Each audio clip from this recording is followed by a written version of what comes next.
Welcome everyone to Global Times Roundtable on impact of U.S. tariffs. Given the current escalation of the trade war, what recommendations would you suggest for your country? And most economists would follow this pattern. We won't suggest a policy because there are lots of considerations. What I will do is talk about the economic consequences of alternative policies. My favorite trade agreement is the U.S. Constitution.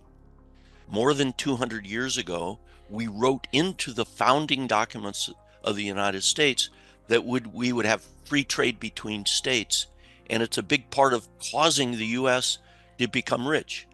If some politician says, oh, but I really think we should have more steel manufacturing in the United States, and so we'll keep out steel from everywhere else.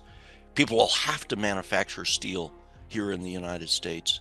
I would say, if that's your objective, you keep steel from everywhere else. That is costly for the economy. Well, I think that unfortunately, Canada is not in a very strong position. So the real issue is not whether you can respond in a tit for tat kind of food fight of tariffs. You know, you throw something at me, I'll throw something back at you. In this game, Canada cannot win.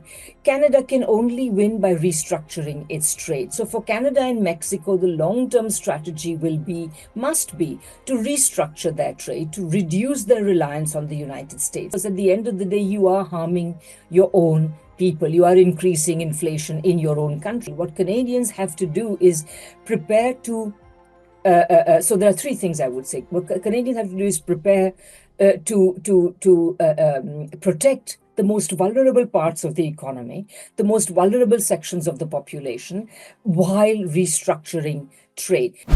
How will the rising U.S. tariffs impact your country's relationship with China? China is our second main trade partner.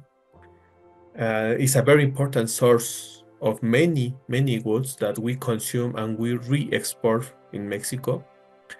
And I think we have a win-win relation. And that kind of relation should be deepened and not reduced.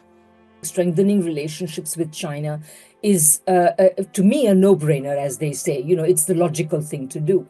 However, I think that the path of better Sino-Canadian relations is strewn with a lot of obstacles. Canada has a lot to gain from better relations with China, including on all sorts of things, whether it is agricultural exports or industrial collaborations or what have you. There is a lot to be gained.